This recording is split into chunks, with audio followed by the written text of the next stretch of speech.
Hey guys, hey, how you doing? How you doing?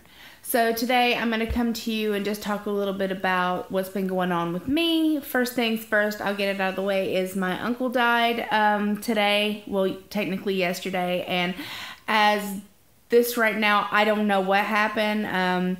My mom called me a bunch of times, which is very unusual for her to actually try to phone call me. You know, that archaic thing we have where it actually rings and you pick it up. And so at this point in time, I have no idea what happened. So I'll give you guys an update on that later. So I have... So a lot of stuff has happened. So I'll start like a few days ago. I went out with some people, new friends of mine and Matthew, got really dressed up. This is the first time I've been to a bar and the first time I've actually socially drank. And two things I can tell you is that it's dangerous for me. I am not a socialite. I am very introverted, and I thought that by, you know, drinking a little, some of my inhibition would come out and I would be able to talk a bit more. Even with even with the amount that I did drink, it didn't really help me. I actually ended up having 2 glasses of wine and a sex on the beach. And the sex on the beach tore me up. First of all, when I drink, my face gets very, very red and flushed. Underneath here gets really red and flushed. And I sweat profusely. So here I am in really nice makeup and my hair done and on this beautiful black dress that Liz gave me. And I am literally sweating like a pig. I am like a sheen of just, it was also hot. But the first bar that we went to was called, I think, Grain and Grape, or Grape and Grain. And they only sell like their own beers, like their own craft made beers and wine. And so I don't drink either. Like, I'm a tequila kind of person. I don't ever really buy alcohol, ever. So I thought I would kind of... It's not the same for sleevers, and I'm going to tell you the difference between the two, is that for R and Y, at least in my case, it takes a while for that you know, that woo to hit. So it takes me probably like 5 or 6 minutes to start feeling the buzz, but it goes away really quickly. And I think it kind of happens the same way with sleevers, is, you know, they get drunk really quickly and then they get, you know, they get sober really quickly. And so to keep that buzz going, they just keep drinking. And I drank 2 glasses of wine and I felt other than being flushed, I felt nothing. I felt zero. I drank some kind of rosé type of wine, which was very sweet. I didn't dump on it at all. And like I said, maybe it just didn't have a whole lot of alcohol in it. Maybe it was a very low alcohol content, but it didn't really do a whole lot for me. So by the second cup, I was just like, all right, well, I guess wine doesn't have that effect on me, other than the fact that I was flushing really bad. I was very uncomfortable. That's just who I am. I don't know if there's a way for me to fix that. Like, I would like to say that, you know, I can go into bars and not feel uncomfortable, or I can go and yeah, that's what I'd like to say, but that's not what happened. What happens is, you know, the more people are there, the more people I don't know, the more uncomfortable I feel, and the less I talk. I'm an observer to begin with, which means that if I'm just meeting you, 9 times out of 10, if it's in a big group situation, I'm going to sit and listen pretty much. And I kind of retroactively decide whether or not you're interesting enough for me to try to get to know. And I know that kind of sounds shitty, but that's kind of how I am. if I'm going to make the effort to open up, if I'm going to make the effort to try to talk to you, to get to know you, I don't like small talk to begin with. You know, I've told you guys that before. So for me, you know, I observe, I see what kind of person you are, you know, do you catch my interest? Do I think, well, we can have something in common? And then, you know, I'll start talking. But that's pretty much what I was dealing with right there, is that I didn't feel like I had something to add. And I also won't talk much if I don't feel like I have something to add to the conversation. That's awkward to me. I don't like to talk just to talk, even though that's what I do here. Don't you judge me. So I also won't talk very much unless spoken to, if I don't feel, you know, that the vibe is good. So yeah, then we went to a second bar. Now this, I'm telling you, I don't do this. I never do this. I would never go to 2 bars in one night, but we were with two couples, and like, this is what they like to do. So we went to the second bar, and they didn't have the sweet kind of wine that I had at the other place. So the one of the women I was with ordered a Sex on the Beach, and I was like, I've never had a Sex on the Beach. That sounds good. I could try that. Now, the only thing in the back of my slightly buzzed head was that I may dump off of whatever they put that in. So when I tell you, as I started drinking this, I think it was like peach schnapps, like cherry juice, and like a shitload of vodka. It tasted like Kool-Aid. Like, it tasted like sweet Kool-Aid, and it took maybe about 5 minutes to fuck me up. I was like, whoa. To the point to where I felt dizzy and sick. And as fast as it came, as fast as it went. And then, of course, in my head, you know, these drinks are expensive. So I was like, well, I'm not going to not finish it, because I'm not all that smart sometimes. So, of course, I go to finish it. And I mean, I am plastered. I am complete. The vodka did it. The wine didn't, but the vodka did it. But remember, I had just had 2 glasses of wine within the last like 15 or 20, 30 minutes, probably 30 minutes, until this drink. So, and had no food in between this. So I needed food. My sugar was not doing good. I felt really sick and dizzy. I was holding on to Matthew. Just blatantly sloshed, and I was really embarrassed that I got to that point. So after I started sobering up, when we finally went to go eat, I felt like an idiot. I felt like super embarrassed, that I felt so uncomfortable that I had to drown myself in alcohol like everybody else, because everyone else was just drinking and drinking and drinking and drinking. Matthew had, you know, a glass of wine, but I mean, literally everybody else was just like, you know, 2 drinks here, 3 drinks here. So I'm not comfortable in that type of situation. I'm not comfortable in it. Like, it makes me very, it's kind of like the pack mentality, you know, when you're like mob mentality, like when you're with somebody and they're jumping off a bridge. Maybe you should jump off a bridge too. Probably not, but that's kind of how it felt. So I've learned my lesson on that, you know. If I'm just uncomfortable, I'm just going to have to be uncomfortable, because I don't need to drink like that to try to fit in. Like, I don't want to be that person. It was not good. So, excuse me. I went and got my toes done, because I have chronic issues with ingrown toenails. And I go to one specific place, and I've been going there for years, and these people are amazing, and I love them.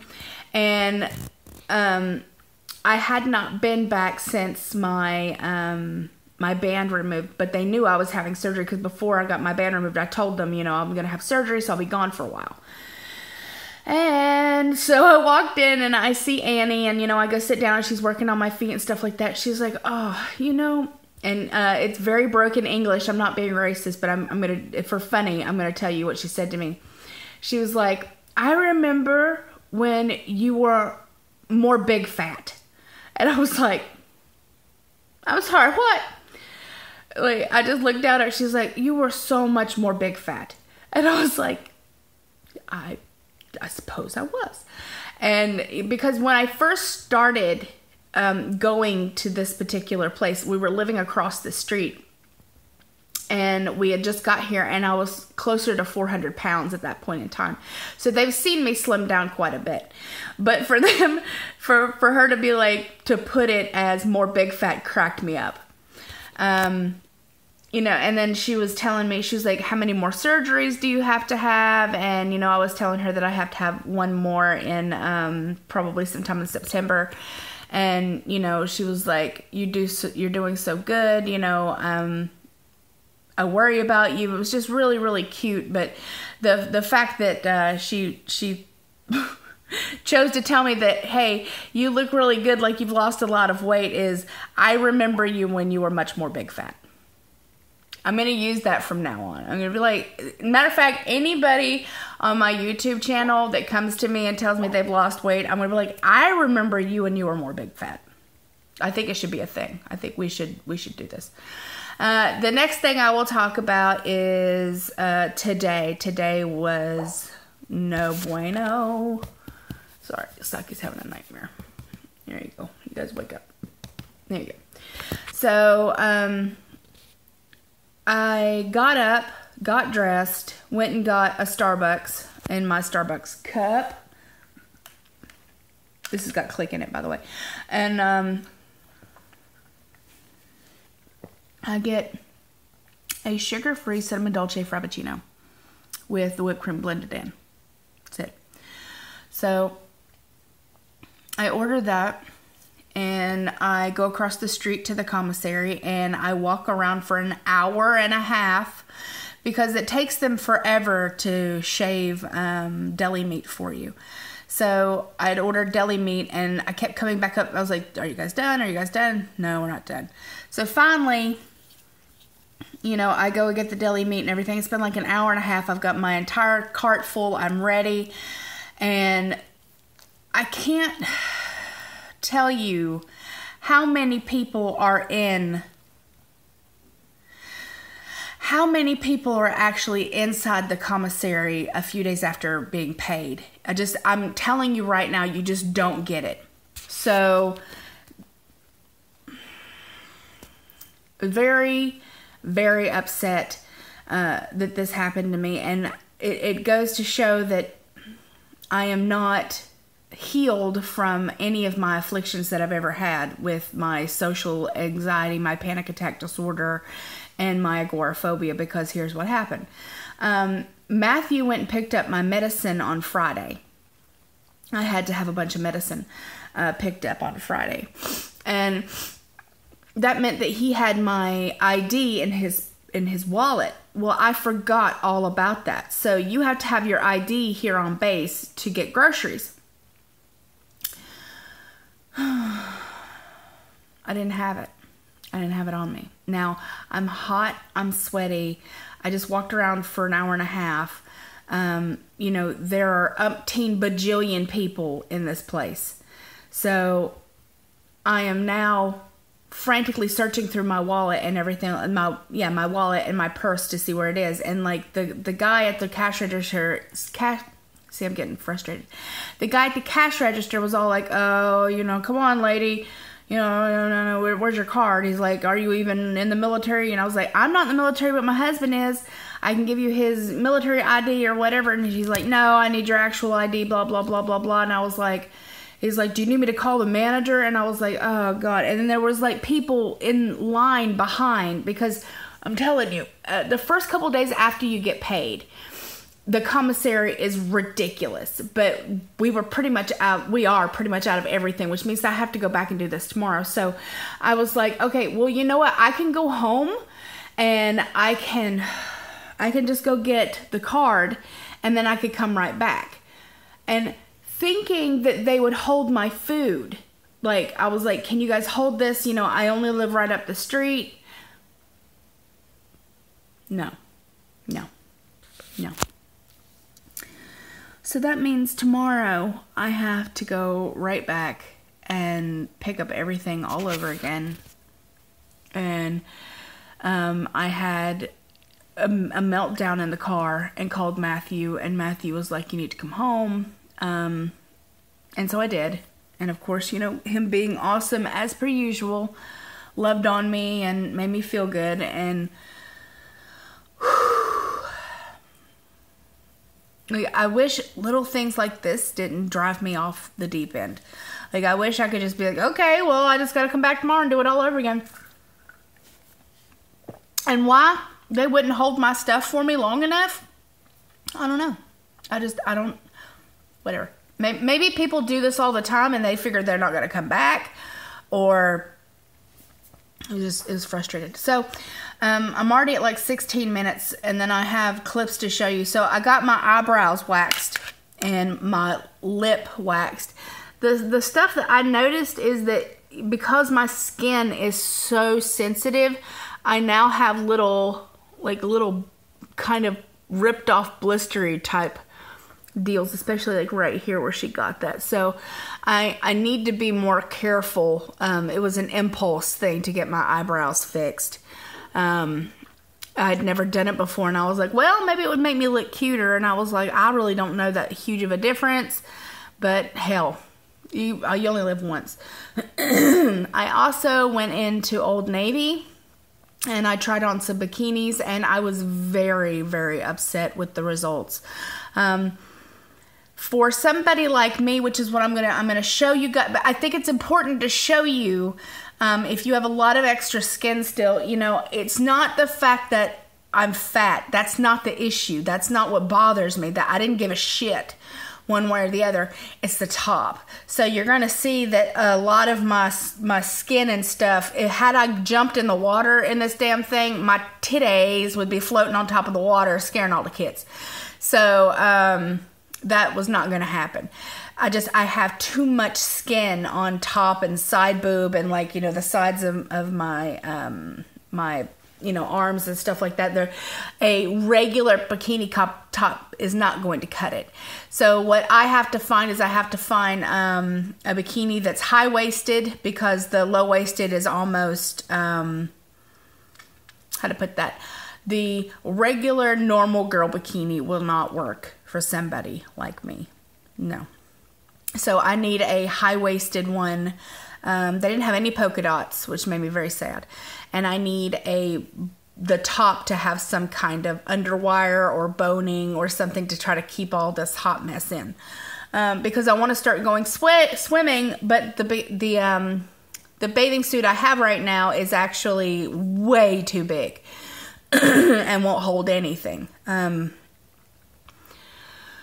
So I wanted to try a bikini because, you know what, I'm being body positive. I want to show that, you know, hey, you know, not everybody has to look perfect. That's your problem, not my problem. If I want to wear a bikini, I should be happy wearing a bikini, and you can pretty much suck it if you don't want to watch your ass and go home. But I also don't want to be lewd. You know, I don't want to look ridiculous. You know, I want it to look nice. So I need one that has more support, and I need a high-waisted one, because honestly, the regular old bikini bottoms doesn't even cover my scar. And so, you know, I think it would look better if it was high-waisted. All right, guys, you will see the clips after this. I hope everybody's having a wonderful week. Yeah, and starting of your week now. I will talk to you guys later. Mwah. Beautiful, gorgeous, amazing faces. Bye.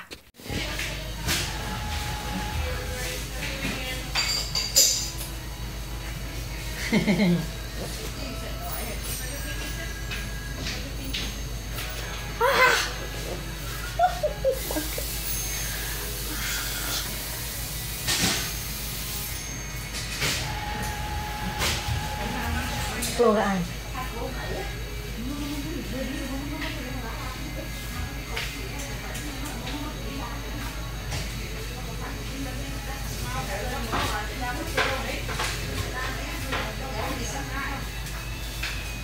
No. Make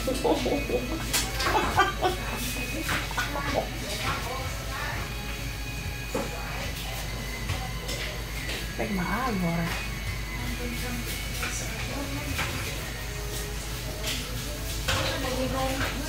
It's not as bad as I thought it would be.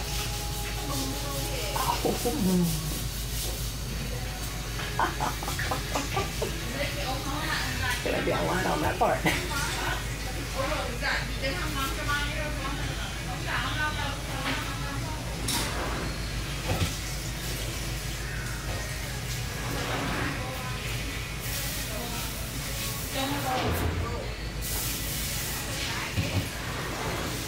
You want a little? Oh no. See, a lot. Are you sure you don't want it? It's heavy. So only 8,000.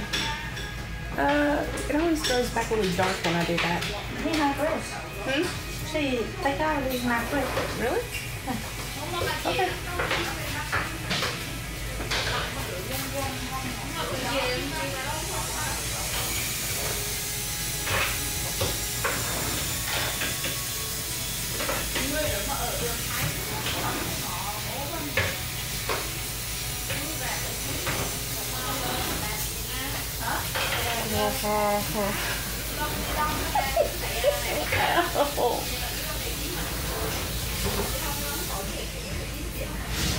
That's better, right?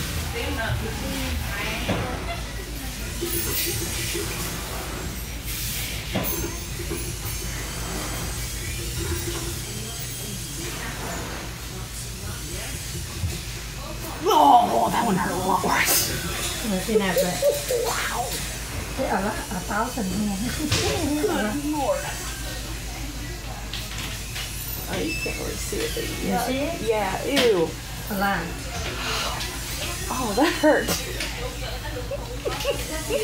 Only one time. One time. How often do I have to come and get it redone? So only go maybe a month. You very good. Okay,